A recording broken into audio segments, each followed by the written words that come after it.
Hey everybody, it's Bust with Battles with Bust number 503, and today we're doing battle with Jayce Lux. And so we just rolled our way into Masters out here in the Eternal Space. I think we were like number 65 or so to make our way up into Masters, and we of course finished off that run with the deck you're seeing today in Jayce Lux. And so to me, Jayce Lux is one of the most disrespected decks in the Eternal format. I think it started to catch a little bit of recognition towards the end of the last format, but it did have some troubles with the Cosmic Calls. But with Cosmic Call being nerfed into oblivion, it should be giving Jayce Lux a chance to shine. And so, to me, the thing that really makes this deck bright, makes this deck spark, really illuminates the room, if you will, are the trifecta of Mage Seekers and the Mage Seeker Persuader, Jayce, and Lux. These are all units that get some kind of bonus off of casting 6th-cost spells, and they are some of the cheatiest units in the game, whether or not we're talking in terms of raw stats or generating mana or drawing cards. These units are absolutely spectacular as you generate a 4/3 Challenger for 2 mana, as we generate the bonus spells with Jayce, essentially giving us 6 mana on cast plus a free card while we're at it. Or if it's Lux generating the final sparks, which are typically like 3.5, 4 mana worth of spells that we're just getting basically for free as we cast our 6th-cost spells. This trifecta of units just really outpower and outmaneuver the vast majority of the format. It's very, very challenging in this format to find something more powerful to do than the things Jayce Lux and the Mage Seeker Persuader are doing. And so they are the highlights. They are the definite build around factors. To support them, you do see a variety of spells in the 6th-cost space. And so pretty much everyone plays the full 3 copies of Formula. Here today we are 6 up on the removal spells, if you will, with the 3 Hex Obliterator, 3 Shock Blast, only 1 copy of Assembly Line. The other unit to really call out in this space, though, is going to be the Epic Scrap Traption up here at the top. This is not a 6 mana spell per se, but you can just play it for the 6 mana price or 7 or 8 and still get the activations out of your Jayce and your Lux. The thing to call out with the Epic Scrap Traption that you may or may not be familiar with in the terms of Jayce, if your Jayce is flipped and you cast Epic Scrap Traption for 6 or more mana, you do get 2 copies of the tech unit. It doesn't make a ton of sense given you would expect the first copy to just drain all of your mana away and then the second one to come on board with the 0 that you have remaining, but that's not the case. If you have the flipped Jayce on the board, you play the Scrap Traption for 6, you get 2 copies of the Scrap Traption. And so that kind of fills in some of the unit space to where we've lost with the assembly lines. But we're getting a little bit ahead of ourselves. The 6th-cost spells and the Jayce Lux are something you do a little bit more in the mid-game. In the early game, we have this nice package now of Maryam and the Petricite Broadwing. And so Maryam is a new addition to the deck since the previous Eternal season, and to me, she fits in here absolutely fantastically. She gives you some early game board presence while having a lot of options between both of her spells, whether or not that's cycling away a Jayce or a Lux or an Albus Pharos that you don't need at the moment, or if it's something like, say, turn 5 and you really want to generate 3 spell mana rolling into the next turn, you can just updraft away and find a lot of fantastic uses for that 3 additional spell mana. The other new card to call out in here is going to be the Scholarly Pioneer. This is a card that I feel like is extremely important in the current formats as we start to see a lot of Sunken Temples running around. Having that access to landmark removal can be quite good. And so the Scholarly Pioneer also helps work with Lux, as casting the 2 mana spell does count towards her level up activation. And so the thing that I'm going to call out with this, as we'll try and navigate and maneuver throughout the course of the actual gameplay, one of the big things you're going to see come up time and time again as these games progress are what we're going to be doing on the first 2 or 3 turns of the game. And so a lot of the time we do want to just bank on the first 2 turns of the game, take that 3 spell mana into turn 3, at which point we can cast the 6 mana, drop a 6/6 Scrap Traption, drop an Assembly Line, activate one of the 6-cost abilities for Jayce, make all of our future Mage Seeker Persuaders have that +1/+1 bonus, or if we need to start playing units on turn 2 or on turn 3. That is the kind of biggest pain point you'll find with this deck, or you shouldn't really call it a pain point, we'll call it a navigation navigation moment, if you will, is in terms of when do you want to drop these units, when do you want to drop your spells, do I want to spend 2 mana on 2, 3 mana on 3, and then not be able to cast a 6th cost spell in turn 5. It's this navigation that's going to be the big things as we progress through these games, and it'll be what I try to call out over the course of our gameplay. And so that is the deck. That's what we're doing battle with today, but before the battles begin, we got to pay up on that pay to win price, and we haven't had to do it here recently, but I noticed our friend Hex Blitterator here today didn't quite have that premium treatment that he was looking for. It's a bit unfortunate for him, I know, but the price has been paid. The debt has been fulfilled. We are ready to go now. All right, let's see what turns up. All right, the bar. It makes us feel much better having access to Mariam as we come out here and do battle with the back alley bar deck. And so adding in those explorers feels pretty good. So a reasonable enough start. This is one of these games we're probably just going to find ourselves curving out, although hitting the assembly line for turn 3 does kind of change things. I wasn't expecting to immediately turn up a unit, and now that we've done so, I think that we'll want to take this towards the 6th cost space route. And so with the opponent dropping a Conchologist, I think we're going to want to go with the assembly line. If they hadn't put down any units, if they hadn't developed anything here, we could consider the Scrap Traption, since it is pretty tough for the Bandle City PNZ decks to deal with, right? All of their damage tends to be small unit ping kind of things. And so it was an interesting piece, but not something I think we'll need to chase after. Now looking at this board, we have a bit of choice. I'm leaning towards just making a 2 mana play, say like the Pharaoh's Fancier, so that we can have 2 mana rolling into next turn. We can cast our full 6 mana spell on the follow-up turn, and then look to drop some flipped Jayces after that. I don't have high expectations of success for the first Jayce, but after the first one, I think we should be pretty safe. Now, coming in with these, this is a very interesting reinforcements to me. It's like, I don't think we need back-to-back. This isn't going to be a combat-oriented game, and we already have like 1 million mana worth of spells in hand. I don't think we need the Progress Day, but picking up this reinforcements, generating the big Vanguards, it's going to give us just a big stat line that's going to be tough for the opponent to deal with.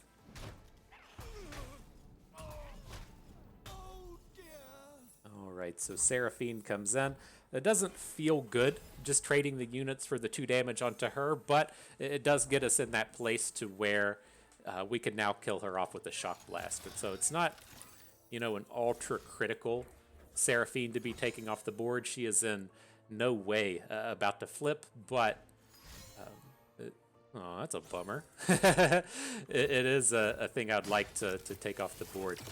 He just generated that off of the Seraphine. Okay.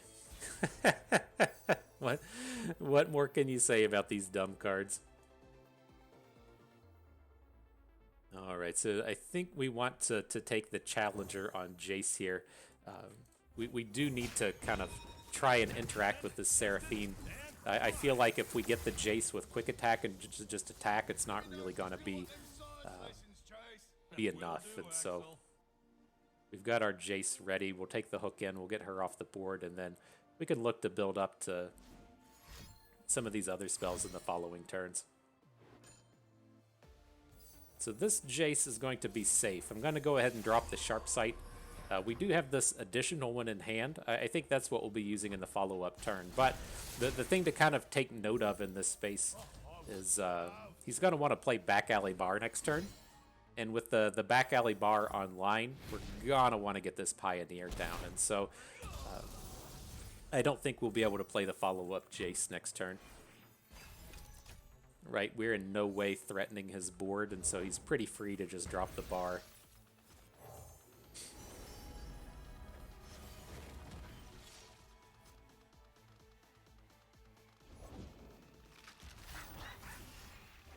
generates the Xerxes hatchling. I guess that makes up for it a little bit. If he's out here just generating generating those free spells. What the fuck? Oh, a rummage. Okay. I was like, what the fuck are you generating all these things for? You're just gonna lose them.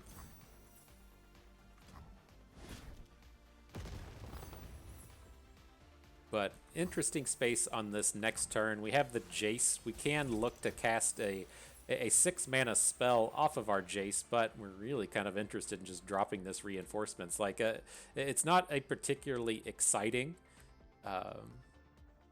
like shock blast on any of this stuff, but picking up Lux here is pretty good. We can drop Lux.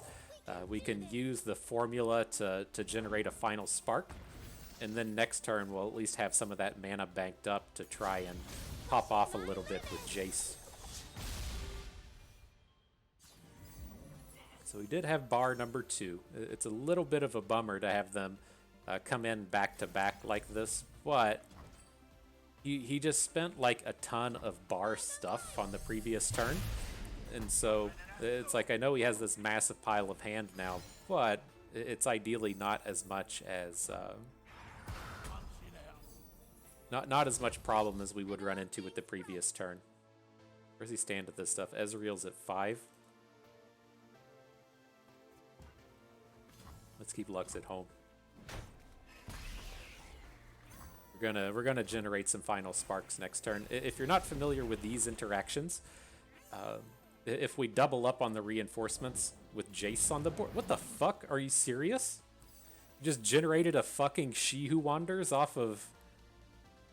Okay. Okay. I guess that's a thing. I mean, we can still navigate through this. He's going to hit with the She Who Wanders, and then we're going to be able to Jayce into the reinforcements. But fuck me. What a bunch of nonsense. Now it's like he's just so close to actually killing us with Ezreal. Okay.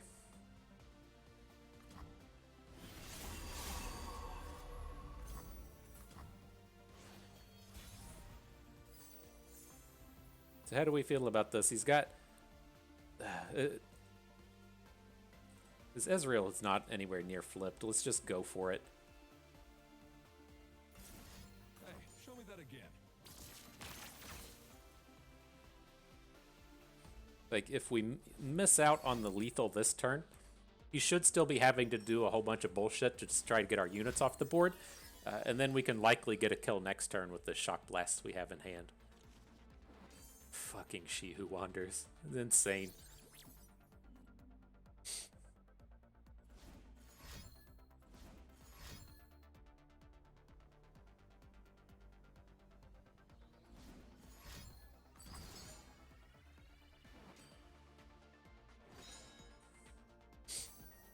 I'll be real with you, that doesn't look very impressive. I just go ahead and put it out there. That doesn't seem very strong.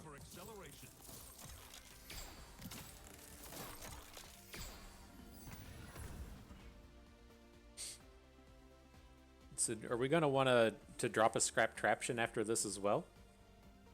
Like, I assume with the sequence that he took there, he's probably got like an aftershock or something to kill off this Dauntless Vanguard. Alright, he's dropping GG notes on us. How do we feel about this? So if he blocks our 2 big ones, that's 18. Now we can just scrap trap, right? Oh, it was 16 on board anyways, but we'll still drop the scrap traption. What a bunch of nonsense. I mean, I feel like if you're playing the back alley bar deck and you hit perfect like that and still lose, maybe your deck's not very good. I don't know. I'm not a Seraphine enjoyer, so maybe I'm on the wrong side of the wrong side of the conversation, but I gotta feel like when you hit like that and you do literally everything your deck wants to do and then you still just get annihilated, it's not a good place to be. What do I know? What do I know? Just boomer out here booming.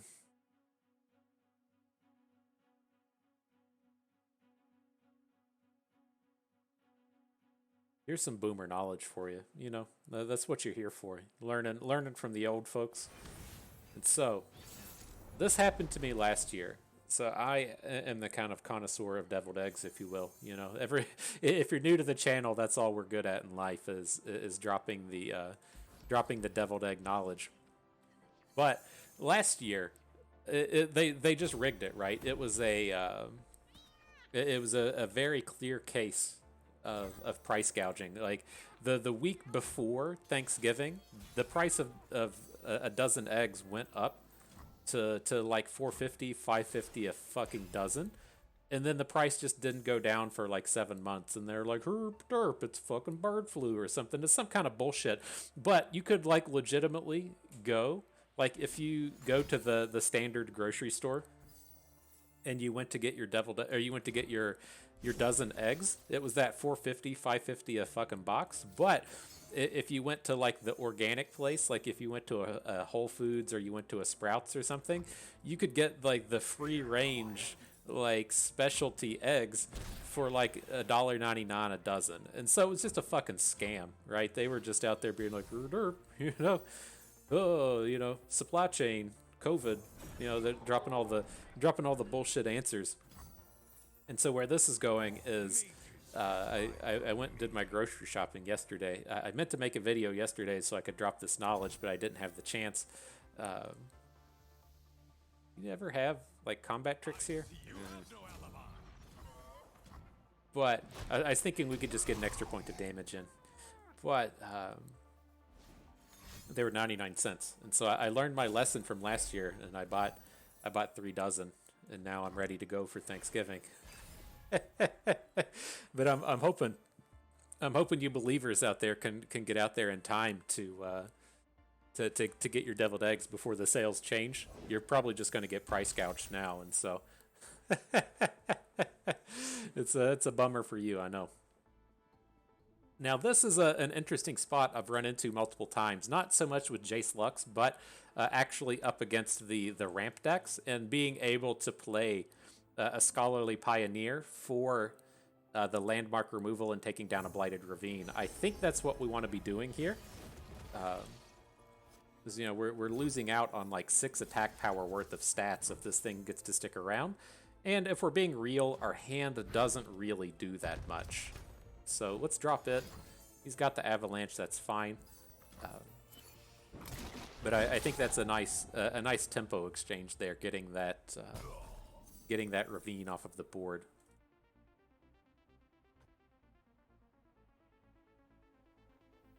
We want to just go ahead and drop Reggie as well. I don't know. It's like, why is he playing Udyr? Like, I play against these decks and I just have Volibear in mind with the ramp cards, but...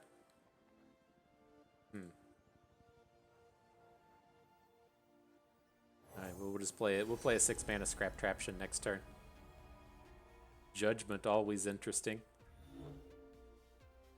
Kind of leaning towards this Transmogulator. It's going to take a while for it to do anything, but I just kind of envision that if he's able to like get a big Celestial on the board or something, we can copy it. I guess that's like kind of a big ask against the spell shielded Celestials. I mean, we got triple Hex Obliterator in hand. We can counterspell something or break one kind of spell shield somewhere.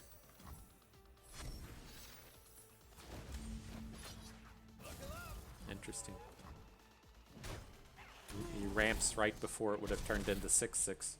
Like, I had to double check the mana to see if he was going to combat trick us with the thing, whatever it's called.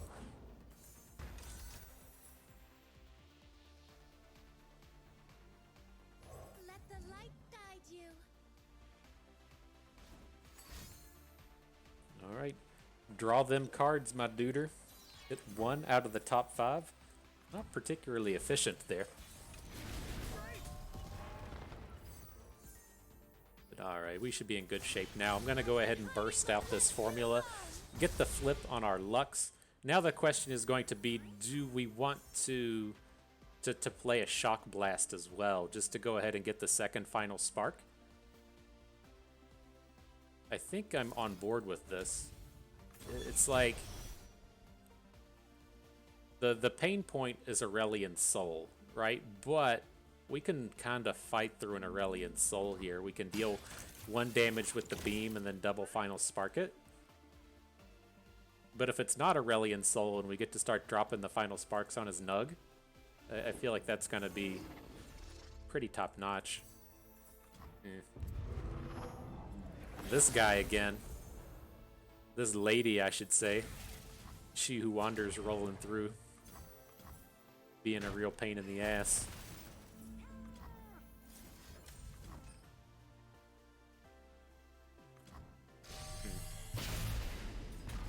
Maybe we should have just taken the open. It wouldn't have been lethal, right? It was 11? Is that what we had? I don't remember. I think we're still in okay shape, though.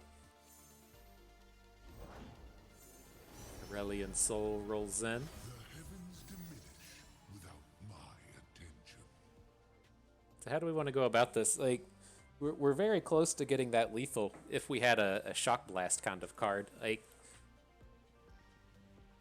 I'm leaning towards we can just take the 10 from Aurelion Sol, that's fine. And then we're just gonna play Striatu and try and card draw through this next turn.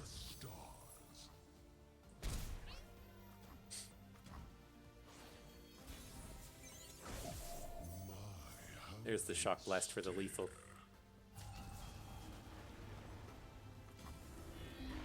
Had to check our cards in hand. We got 8. If you're not feeling good about determining the number of cards in hand that you have, you can just click on your deck and look at this little screen. I use this a ton in terms of figuring out how many cards instead of sitting here trying to physically calculate how many are actually in our hand.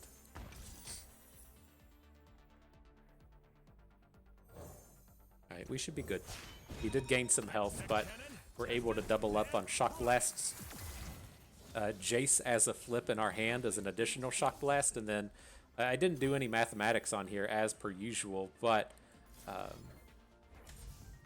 we have Mariam in hand at 0, which is essentially 3 more mana, right? Opponent did that math. He said that's too much, bust. GG. On to the next one. Mark today down as a success. Getting you some of those knowledge nuggets, Aurelion Sol. Teaching you about getting your dozen eggs on the cheap. Oh, that shit pissed me off so much last year, though. You just know you're getting reamed. Ugh. All right, into the next one, though. We got Kindred Kalista. I'll try to keep my old man saltiness to a minimum.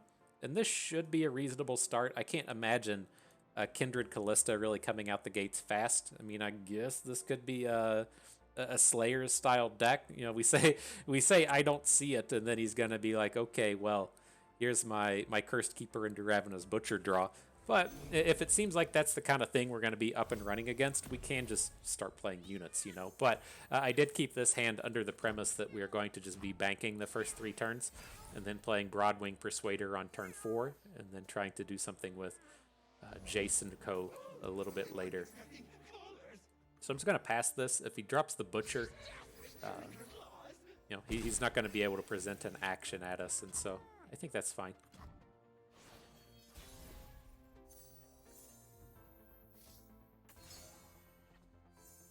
Activate all of our friends. And Kalista. Sure thing. But right now we got a ton of mana. Things are ready to happen. I dig it.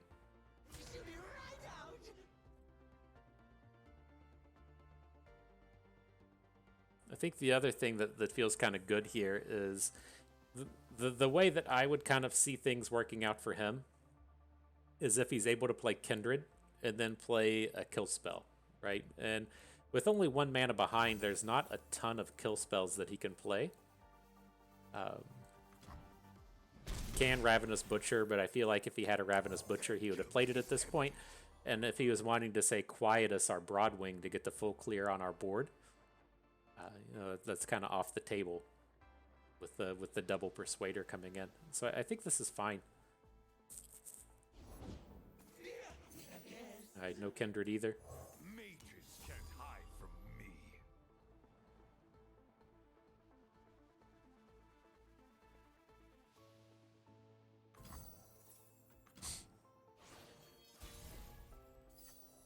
You know, we got all the persuaders. The most persuasive game 2023.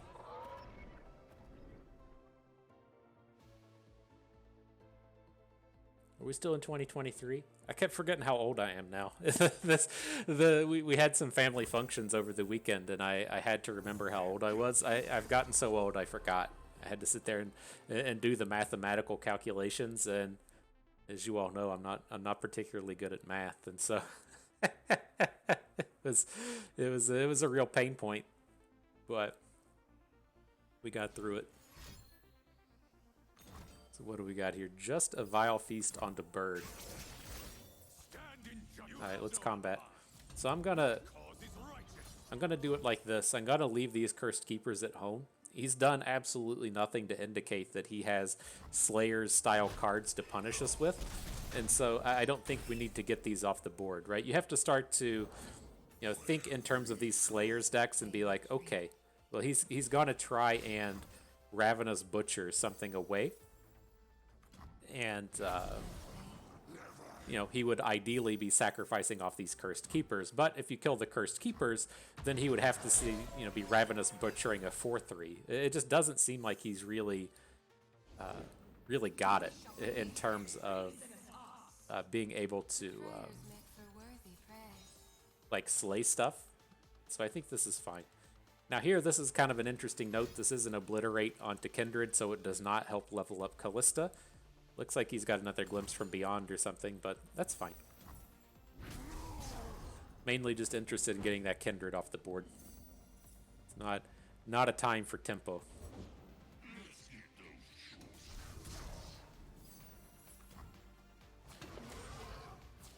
So how much do we care about a Kalista flip? I don't think we do. Interesting. So if we take 11 and fall to 4, is this the kind of deck that can actually kill us? They can. You have to assume that this deck's got She Who Wanders in it, and that's going to be a problem. We don't have a great direct answer to her. So maybe that's how we go. We just take down the dudes. We just protect our health. He can have the Kalista flip. And then we'll look to battle with She Who Wanders. Now, the interesting note with She Who Wanders is we do have the Explorer in hand, so we can generate the mini Quicksand, take the Overwhelm off of it. So we can't stop it in terms of an atrocity, but we can stop it in terms of Overwhelms. So what you got for us, Reg?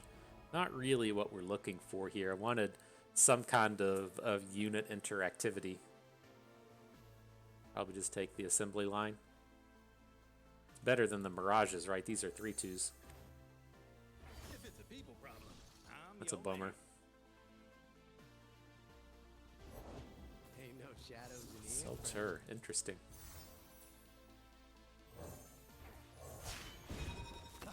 All right, we'll go with Challenger Jayce.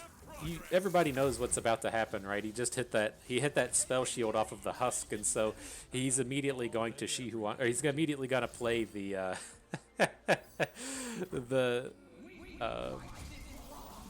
the big unit, whatever it's fucking called.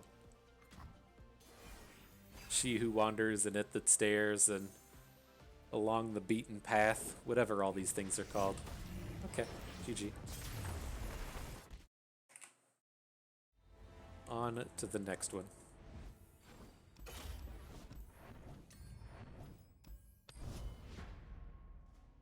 A bit of a struggle there. That's a fairly good match. I'm not convinced that what was happening there is the way to go about it. I really like the I really like the Spirits Unleashed version of the She Who Wanders deck, but is what it is. But up against the mirror match in this, I like to just fight for the champions. We don't have any, so we'll take a full mulligan. They're just, the absolute most powerful thing you can be doing. You'll have these games to where you know, we don't have a champion and our opponent does, so we just lose, and that's fairly common in this mirror match, and so we'll just take it a little slow. Found a copy of Lux, which is good. We at least got one, and I'm gonna keep building up the mana.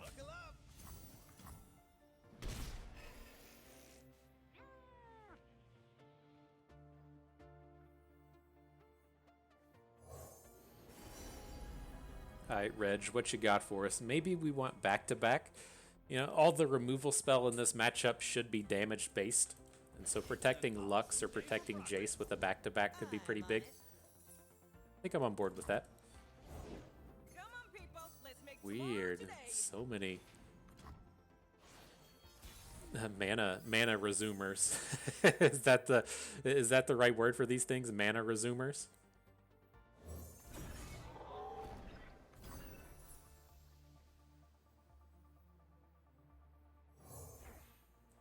Let's just send away the Broadwing. I don't think we're going to be using it anytime soon. Definitely want to keep our 3 bank on the mana this turn.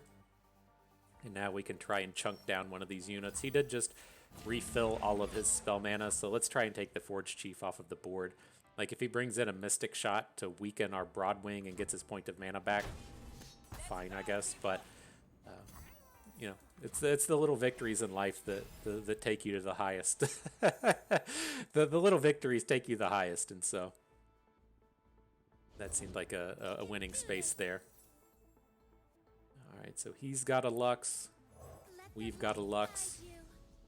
Say we're going to be trading Hex Bliterators at this point, but we do have the secondary Lux in hand, so we can protect ours if he comes at her with the burn spell. Brighter than before.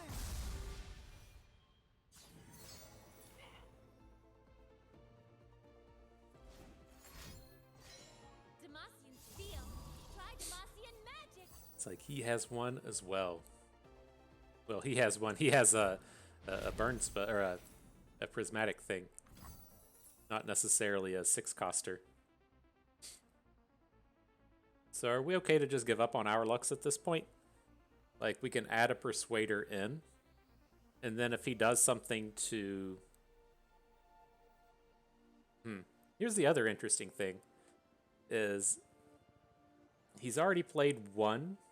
I was going to say, he's already played one of the draw twos. He's already played the formula. So we could technically try and Broadwing and Lux and then hit her with the final spark. But I think that's pretty thin. I don't think that comes to be successful very often. Demacia from within. Your Demacia's nothing like what I know. Magic corrupts Demacia from Ooh, within. interesting. Your Demacia's nothing like what I know. My cause is you have no alibi. She kicks, huh? I'm still just going to take the safer route here. I know he can't cast a 6-cost spell. He could get a final spark if he has 3 mana of spells in hand. But I want to try and just put the damages onto Lux. This is fine.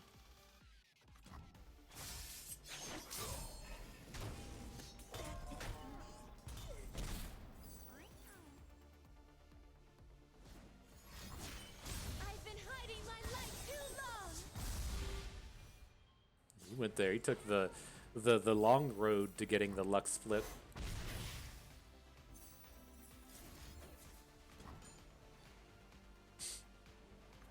By the light.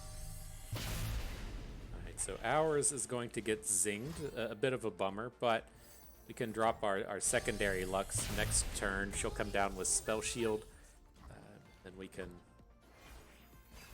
try and get back into battle.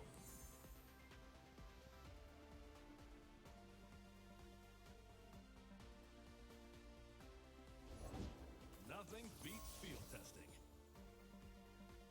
How close is his to flipping? He's only cast 1 spell at this point.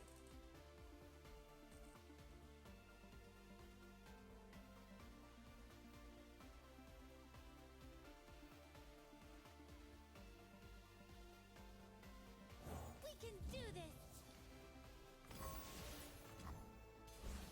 Alright, so again, kind of like with that previous one, I'm curious if we can't you know, get out in front of this before he's able to actually generate a spell off of Lux. And that was actually a very big draw in the Mystic Shot. Lets us take down the Jayce before he's able to come in and cast more spells. Very strong.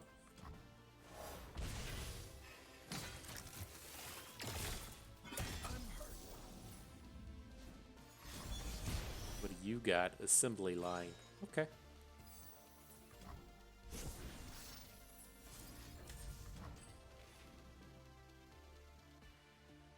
So I think we'll be able to get out of this turn, right? He's gonna deal the damage to our Lux. We have a sharp sight if we need it. Oh, he doesn't even put the damage onto Lux. Wow. Straight into Maryam. Interesting. Gotta feel safe at this point. Right, if you're not familiar with this, I can't remember if I touched on it on the intro, but with Jayce and Lux on the board, as you generate the double spell, with Jayce, that both of those spells count in towards Lux, and so he's added his Jayce to the board. We're just gonna ace him, right? We're gonna add our Jayce in. Maybe he casts his Opportunity Blast, whatever this thing is called, Acceleration Gate, but we're just like ready to go with the back-to-back. The thing's gonna be huge. The direct counter spell to this Shock Blast, but we get 2 final sparks out of it. Interesting use of tech.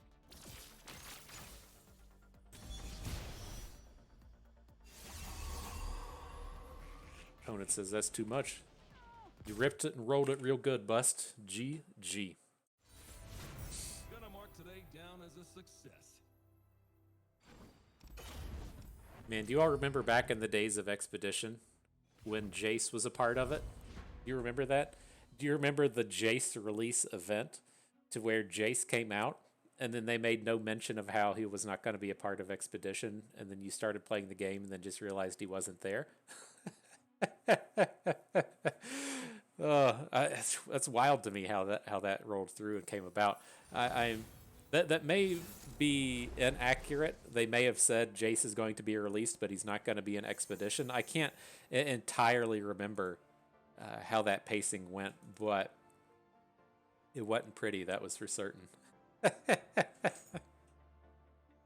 So let's see. We're up against Viktor Aphelios Zoe. I assume this is going to be a terrible Cosmic Call deck. As far as this start goes, I'm leaning towards just getting rid of the Persuader, keeping a little bit of this early game interactivity. Like, I don't expect much out of the Zoe Aphelios portion of this, but I do want to have some way to, you know, threaten it if we need to. That's what our Broadwing Maryam are going to do. But otherwise, I want to hang on to this Obliterator. Getting Viktor off of the board is incredibly important. But with this start, we don't have any 6s that we're going to want to cast. So let's just go ahead and get the Broadwing going.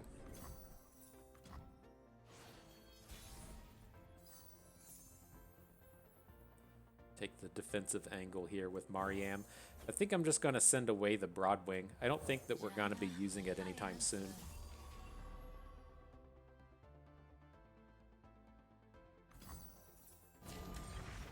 You need humbling.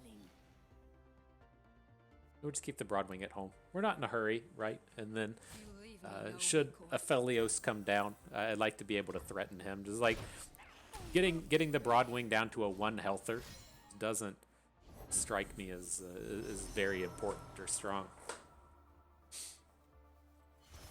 All right, but there's the Moon Boy. The moon rises. Sure.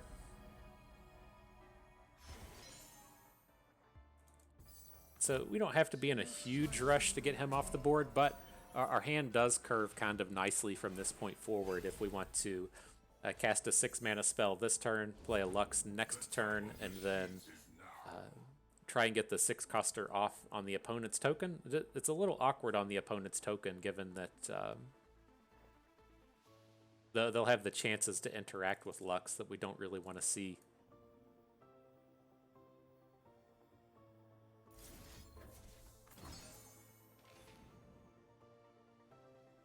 We should have played Beam.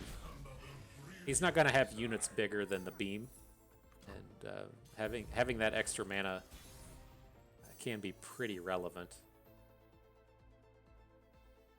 Now that we picked up Formula, I feel a lot better, though. Like, we can play Lux, she's just safe. Next turn, regardless of what he does, we can Formula for a final Spark and then use the 3 mana left over to beam onto Aphelios. So it worked out that way, right? I mean, I planned it that way. I planned it that way. As I was going on about how we should have played the spells in a different order. Yeah, I planned it.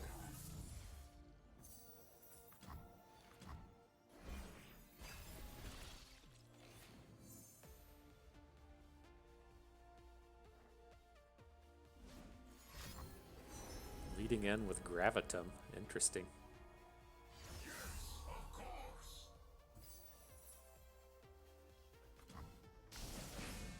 Why? I've been hiding my light too long.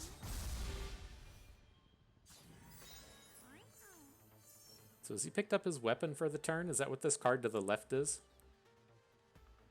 No, he's played the moon weapon, so he's about to pick up a different one. So let's go on to Aphelios first. Can be a little risky in the sense that, you know, you can play the Hex Core and then get a good keyword onto Viktor, but I think this is fine. And I'd rather see him spend Pale Cascades onto Aphelios than spend them onto Viktor.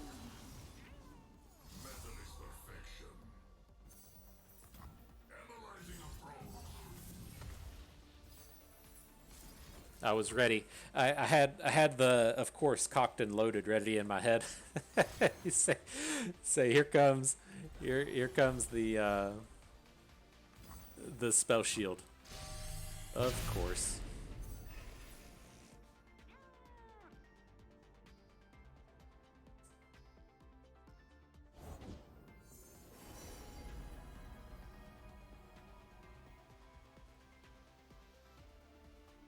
One star's Whipsy is another spark.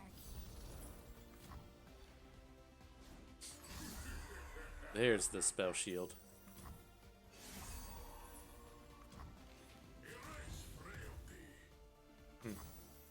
Shine with Just me. get this out of here. This is a very surprising attack to me. He's so close to flipping the Viktor, but we can make do without having the Lux around. But that Viktor is just so close to popping off.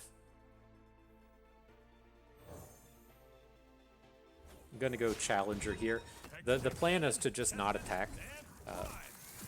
Ideally, we're gonna find ourselves in this spot to where opponent goes, "Oh fuck, he just played a Challenger Jayce. I can't play my Viktor because he's gonna challenge it down," and then we just pass into the next turn. Yeah, beautiful.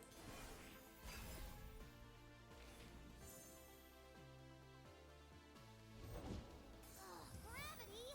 Which side was upside again? Zoe is not what I was worried about. I think we still want to start casting spells on her. Like, this is kind of a tough spot. Like, I want to cast Scrap Traption, but we don't need to cast it for 1,000,000. I don't want to be shock blasting these bad units. Let's just go ahead and Mystic Shot.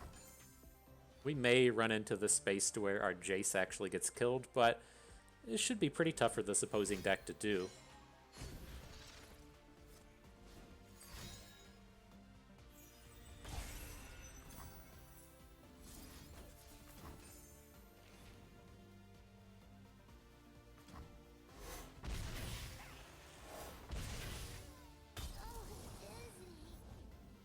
That Clockling I'm not worried about. So let's go ahead and drop our Scrap Traption. The next turn, I'm not entirely certain how we want to go. We're probably just going to be casting Acceleration Gates, but silences are pretty good against these Scrap Traps, right? And so getting to silence away the Acceleration Gate and all of the stats would be kind of a pain point, but Show me that again. this is probably still fine. Gate is a go.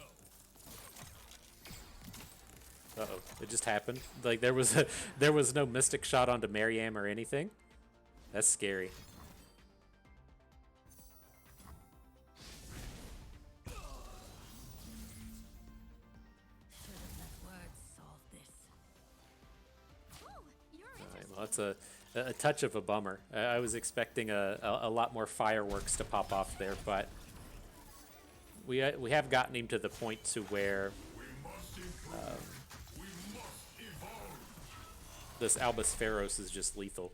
I think Albus is at 9. But it's essentially just lethal.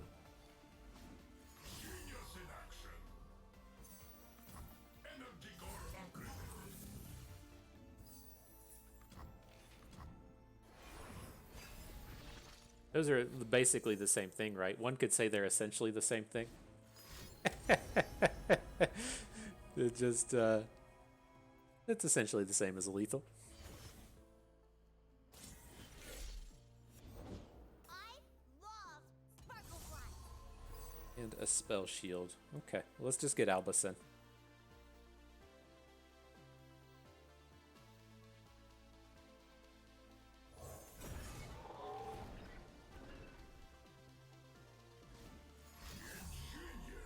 How does his stack ability work, right? If you think to everything that we see in the current meta with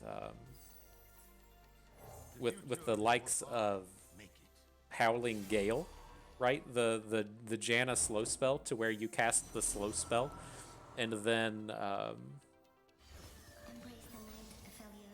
you cast the slow spell, and then your opponent does something, and you can put more spells on the stack to make it deal additional damage. I wonder if you're able to do that with Albus. So we're only at 9 damage. So we attack for 9, need to get it to 10, so we put the spell on the stack while he attacks. I think that works. This is weird.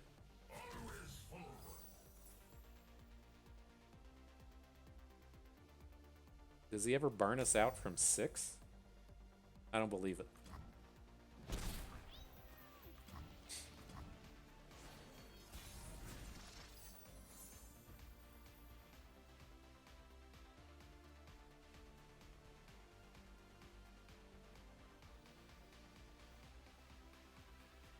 Let the light guide you.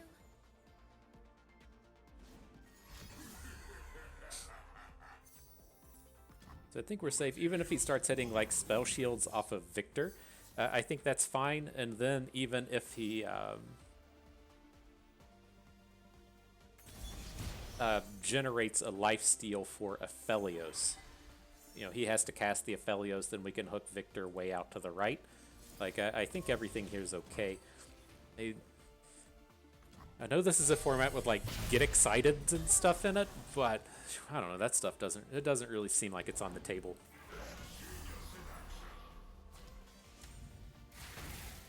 Work or wither.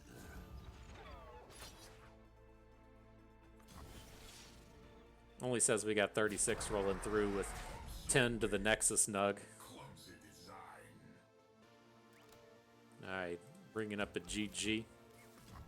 Well played. Not a bad battle.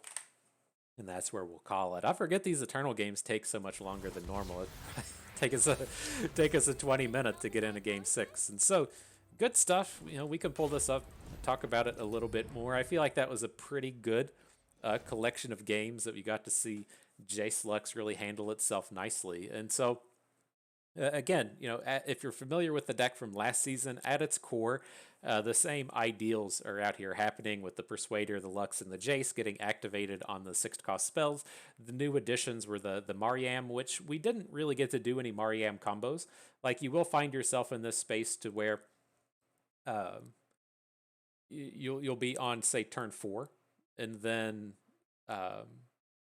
you need to play like a 2-drop, and then you need to play Mariam, and then you updraft away Mariam to take the 3 bank, and then you can roll into turn 5, and you're back to having that 3 spell mana, so you can now cast 8 spell mana worth of spells and do stuff. Like, I didn't manage to pull any of those games together, and she didn't seem very impressive in these games, but when you start to compare her to like the normal contenders for this early game, just do something space like Forge Chief, she really like holds her ground and holds her merit. And so like having access to Mariam is one of those things that actually makes me consider playing additional copies of Albus, because it just, you can afford to play some of these just do nothing expensive stuffs since you can updraft them away. And it's not a good enough excuse to include cards for that, right? You don't want to play a card in your deck just because it's a good updraft target, right? You don't want to be like, oh, well, it's easy to pick this for updraft, so might as well play more copies of it, right? But when you aren't in the space to where you're just stuck with Albus until turn 9,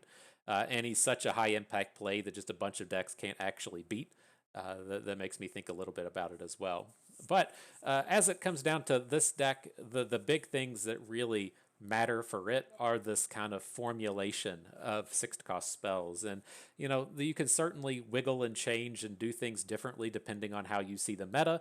The formulas are going to stick. Right, you're not going to take the formulas out for anything ever, but if the format gets much more aggressive, you can start to include more assembly lines to have that early game interactivity, and then this is kind of honed more towards the later end of the spectrum to where the hex obliterators and the shock blasts are here to deal with the bigger kind of more curve based threats of the format. And so that's where, you know, a lot of the flex space can come in, is kind of picking and choosing how you're wanting to deal with those 6s. But otherwise, good stuff. I think this was a pretty good run, a pretty good primer on the Jayce Lux. That was good stuff. So I had fun with that. I hope you did too, because that is going to do it for us today. So hope everyone enjoyed the video. Hope you maybe learned a thing or two along the way, and you had a good time watching. So this is Bustin' Me. Thank you for being here.